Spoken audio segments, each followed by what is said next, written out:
Hey, everybody, and welcome back to the Duke Wisdom Podcast. Ben McCormick here with Clinton Weaver. We've got a lot to talk about. We've got a massive beatdown of the Fighting Illini to talk about.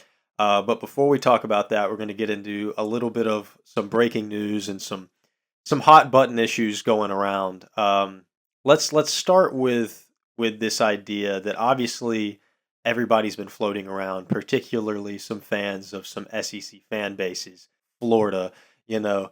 And so they and Auburn as well both have been very heated. Kentucky fans even a little bit, but they've always been floating this idea that Duke's just not ready in the same way that Auburn and Florida are. They're not battle tested in the same way, and as a result, they shouldn't be ranked as highly.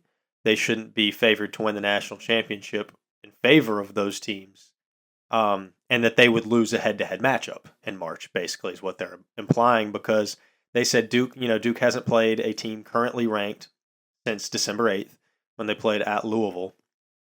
Now, is it Duke's fault that Illinois wasn't ranked when they played them? No, because Illinois was ranked for a good majority of the season. But nonetheless, coming into that game, Joe Lunardi had Illinois as a number 6 seed, so roughly about the same line as Clemson or Louisville. And that's a game that, the line was 9.5 coming into, and Duke blows it out of the water with a ridiculous 43-point win. So now, obviously, and I think I said something on Twitter about this where I was like, I can't wait to hear the excuses now, but I already kind of knew what the excuses were going to be. It's no longer, oh, Duke couldn't handle the Power Fives in other conferences. Now it's, oh, well, Illinois really wasn't that good anyway, and they weren't healthy, and this and that and blah blah blah. Because it's always something to discredit Duke, right? I mean, is there a little bit of merit to the argument that Duke has not been battle tested in the same way that Auburn and Florida have? Sure, yeah. I think you'd be crazy to say otherwise because Auburn and Florida are playing a ranked team almost every game, and Duke is not. Duke has played very few games against ranked teams. There are only two other ranked teams in the ACC. But when you look at what they did to Illinois, I mean, I think that's almost just irrefutable evidence that it doesn't matter. Like, step to them, man. The eye test tells you that these guys can play, and honestly, they beat Auburn. Like, let's not act like there's just all these question marks. It's like we really don't know how they perform against another good team. Yeah, we do. They beat Auburn, and not only did they beat Auburn, they have moved on and they have handled business. And handling business isn't always so easy. Let's look at this past weekend where Auburn played a unranked, not so good Georgia team. Janai Broom had 31 points. Auburn fans using that as evidence for why he should be National Player of the Year. But they struggled to put Georgia away. And Duke played a firmly in the tournament Illinois team and beat the brakes off of them. And Cooper Flagg only scored 16 points. He really didn't play all that much. Didn't need to. But of course, looking at those final stats, here's evidence why Janai Broom is better. Okay. And here's evidence why, like Georgia's in the I don't know, man. I mean, it's all just so convoluted and I don't know what to make of their arguments, but is there a little bit of merit to it? Maybe. But ultimately, do I think Duke is ready for the tournament? Yeah, I do. What do you think, Glenn? Well, they're definitely battle tested. The schedule that they've played this year is about as difficult a one as could be put together. Kentucky and Kansas and Arizona State, albeit in an exhibition, and now Illinois. All of these games outside the conference and Auburn. Yeah, that's a pretty damn tough schedule. And so what has their record been? Yeah, they lost to Kansas, lost to Kentucky. So I can understand the skeptics. Was this a convincing win? Absolutely. Was Illinois down a player? Yes. Have they been playing past the virus? Apparently so. But, you know, I imagine if Illinois was at full strength, maybe we only beat them by 20, you know? So impressive no matter how you slice and dice it to come out of Madison Square Garden with a 43-point victory. So before we dive deep into that 43-point victory, let's talk about the piece of news that broke just before the game, which was that Duke head associate coach, co-head associate coach Jay Lucas, would be taking the head coaching position at Miami. Now, this was first reported by, I think, Canes and Sight, I think is who reported this. And when I first saw it, I'm thinking, okay, like, sure. But then it kind of gets confirmed by some national media, and we're now at the point where the Associated Press has reported this. So, like, this is true. John's commented on it, hasn't denied it. He even said that, like, clearly the report wasn't thought out enough, and that is certainly true. I mean, does it surprise me at all that Jay Lucas would be in talks with a major Power Five program like Miami? No. Like, I think from the moment he took the job at Duke, leaving Kentucky, this was in the cards. Like, this is what it was for, to prove that he can be this new youthful face of college basketball, kind of in the face of all of these older coaches that are retiring and quitting and can't handle this new era of NIL. You know, John Shire has risen to the cream of the crop, and Jay Lucas has been right there with him. And other teams see that. They see the recruiting. They see the adaptiveness that Lucas has shown, and they like that. Of course they do. I'm not surprised that Miami liked him. I'm not surprised that anybody would like him. I'm not surprised that they would hire him. I'm surprised about when we're hearing about this, because this is just like, this is a poor decision of reporting. This is like report it to be first, and you get the attention, you get the clicks, but you have, I think, a duty as a journalist to be like, when should I report this? Like, is it the right time to report this? And I think the clear and obvious answer to that is no. Like, Duke is playing against Miami tomorrow as we're recording this, tonight as you're hearing it, and Jay Lucas is supposed to be their next head coach, yet he's still on the sideline for Duke. And those Miami players, you got to think, and John Shire talked about this, you know, what are they thinking? They see their new head coach, well, if any of them actually stay and don't just all enter the portal, but if any of them stay, they're seeing their new head coach on the other sideline. That's got to be kind of weird. And then if you're Duke, you're like, all right, we know you're leaving for the rest of the year. And the players, that's got to put a little bit of awkwardness. I mean, they're professionals, and Shire said as much about Jay, that he's a true professional, and he's going to, do things the way he does them and do them the right way. You can't fault Jay for being in discussions to get this job. I mean, it's a big opportunity for him. Obviously, he's going to do something like that, and I assumed that John was aware of it. But it's tough to see this reported when it was. I don't know how many times I've seen something like this. Like, it's not like he's taking over the Miami job now. Like, he's not taking over till the end of the season. So this was just poor timing. And I'm honestly a little bit surprised, because when national media personalities were talking about confirming this piece of news, they were like, yeah, sources at Miami confirm it. And I'm a little surprised that sources at Miami would confirm this at this point in time, to be honest with you. But I guess once it's out there, maybe they don't care. Frankly, they don't care. Maybe their season's going so poorly that they don't really have anything to mess up.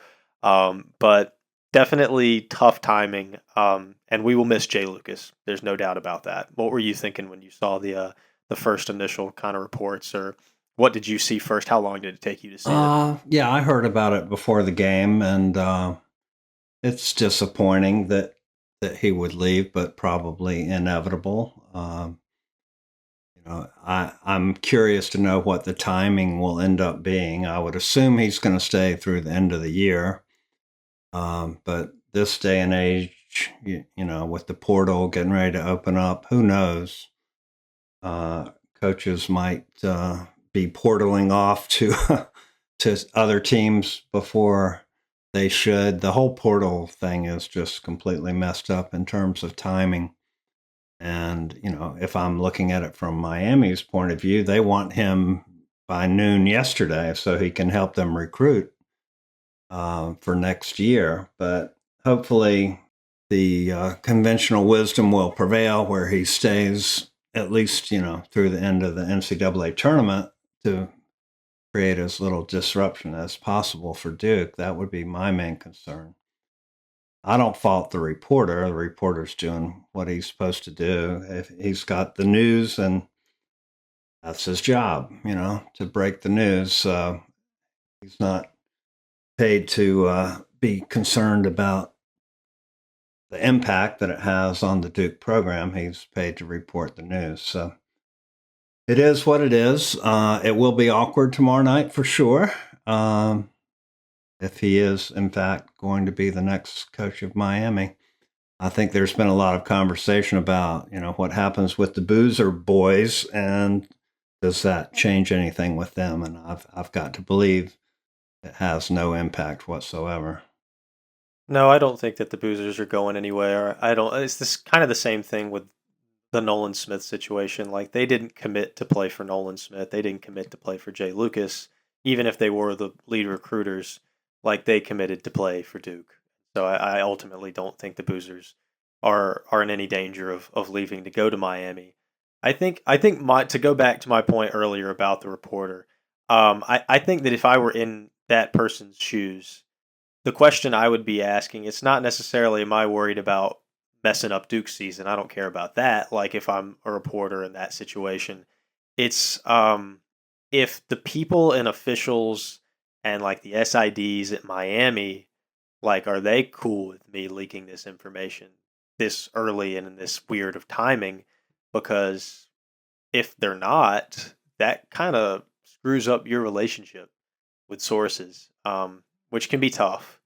But ultimately, I got to think that they did their due diligence and that, like, Miami officials obviously confirmed reports. So I guess it wasn't that big of a deal, like, to them. So I suppose that, yeah, if it's, like, cool with Miami that they leak this, then yeah, report it, obviously, because that's who you're reporting on for that outlet at least. They don't care about relationships with Duke. So doesn't really make any difference for them. But um, looking ahead now to the Miami game, we'll talk about Illinois at length in a second.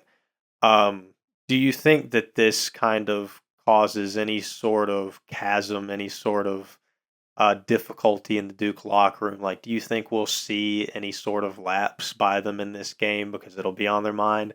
Or do you think that this group is just sort of above that and this is a really bad Miami team that they beat by 35 at home and they're going to do something Right. similar? Well, it didn't seem to bother them to have the news break right before the Illinois game. I wouldn't expect it to have an impact. You may recall I actually picked preseason, I picked Miami to win this game. So I'm not expecting that anymore. I want to take that back.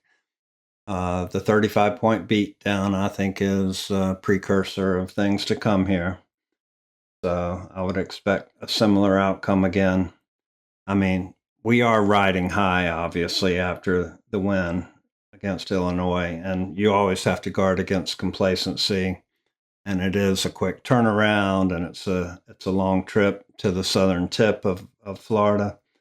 But even so, I still expect them to take care of business. Yeah, I do too. I just don't think this Miami team has it in them. Like Matthew Cleveland's pretty good. I expect it to be less than 35. I can say that. Like I think the spread's at like 22.5 right now. Do I think they'll cover that? Probably, but I don't think it'll be by a lot. So we'll see. I mean, because again, if you had asked me how much I thought they were going to beat Illinois by, like for a specific number, I would have probably said like 15. Right. Like I wasn't thinking No. 43. Um, and so I don't know, man. I mean, this team's good. Like, could they walk in and beat Miami by 56? Probably.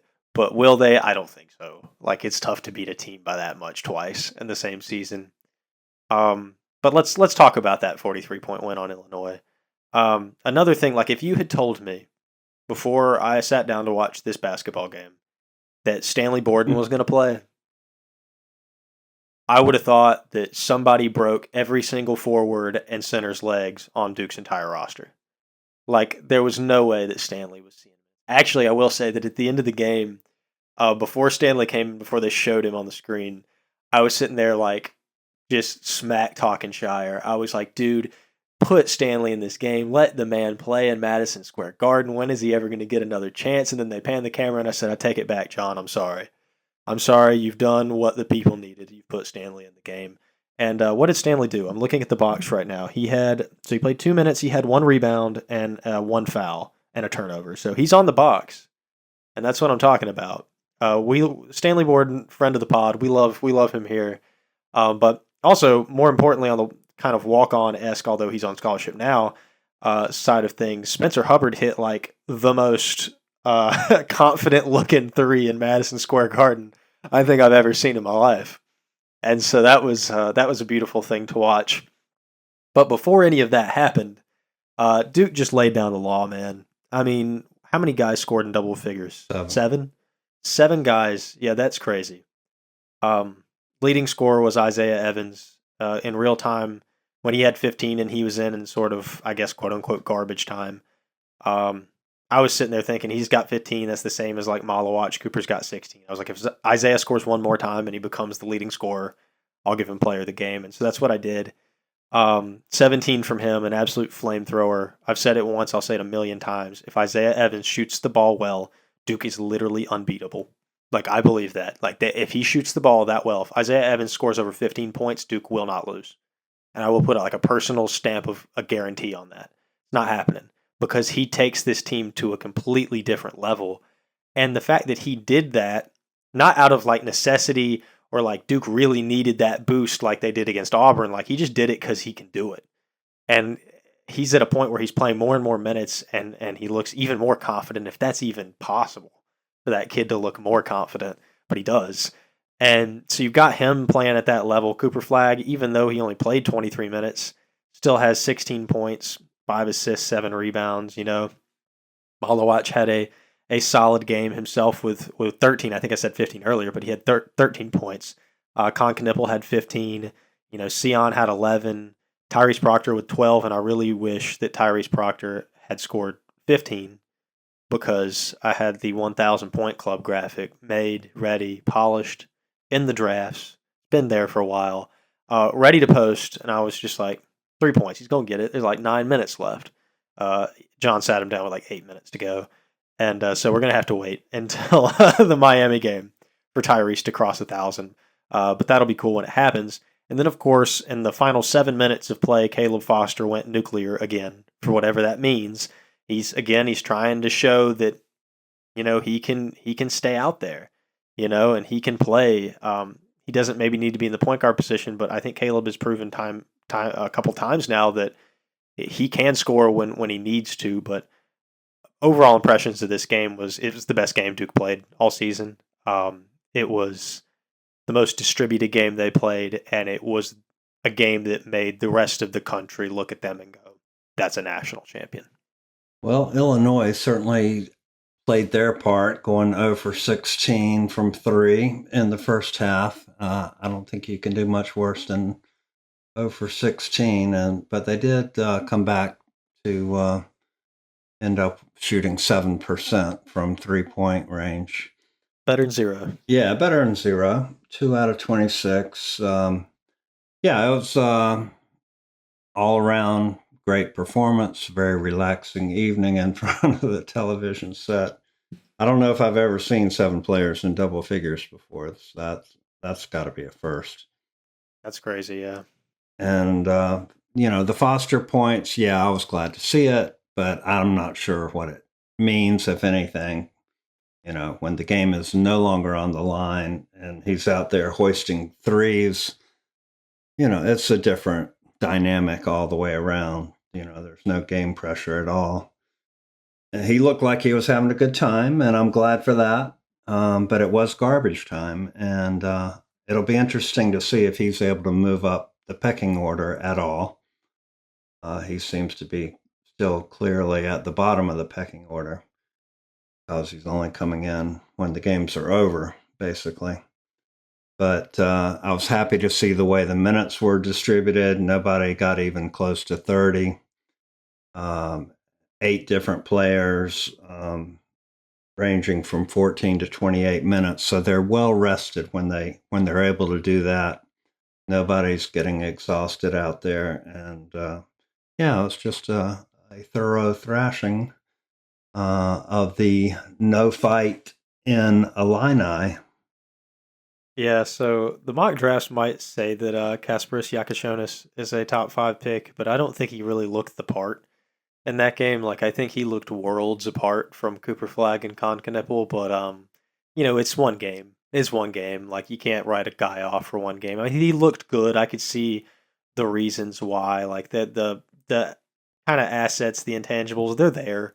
But I do think that Illinois, at the start of the game, and I think he fell victim to this especially, their goal was to speed Duke up. They wanted to speed him up in a big way because Duke, under John Shire, traditionally so far, has liked to play a little bit slower, maybe. And especially slower than their talent and athleticism would kind of give you the impression of. They like half court offense, but they do run really well in the transition. So I wasn't sure that it was the correct decision by Underwood to try to speed Duke up, which was clearly what they were trying to do. That game was kind of off the wall for the first few minutes, and ultimately it did not work in Illinois' favor. Maybe part of that is because they couldn't hit their threes, but I think that Duke handled that well and proved that you can't just speed them up, that they're not like the young team that's just going to cough the ball up. Maybe that's what they were banking on, but that didn't happen, and Duke showed a lot of maturity to play at that speed and really honestly remained at that speed for a while. Ended up slowing it down a little bit, but like when you score 54 in the first half, 56 in the second half, you're clearly playing at a pretty decent pace. And shooting the ball well helped for Duke, of course. But Illinois, uh, just not a great game. I think they're probably on a downward spiral, honestly. Heading into March, I would project that they probably don't have a very long stay in the NCAA tournament. I'd be pretty shocked if they made it out of the first weekend. Um, there's talent there, but I think there's a lot working against Illinois. Does that excuse a 43-point loss? No. But I guess the context definitely is important. I watched the press conference with the Illinois coach afterwards, and he was saying, if we had only made five of those threes in the first half, we would have been within 2 points. And I was thinking, yeah, well, sure. You make more Yeah. shots, you're going to be closer. Um, he was very defensive about the whole team performance. And yes, they tried to run at a fast pace, but the only team that looked sped up was the one with 110 points on the scoreboard. The other team was not playing at quite the same clip. We shot 52% from three, which was pretty incredible. Out rebounded them, out assisted them. We're assisting on about 60% or more of our uh, made field goals, 28 assists on 40 field goals, which is just tremendous sharing of the ball. And it's really hard to find anything to put over on the bad column. Everybody played well.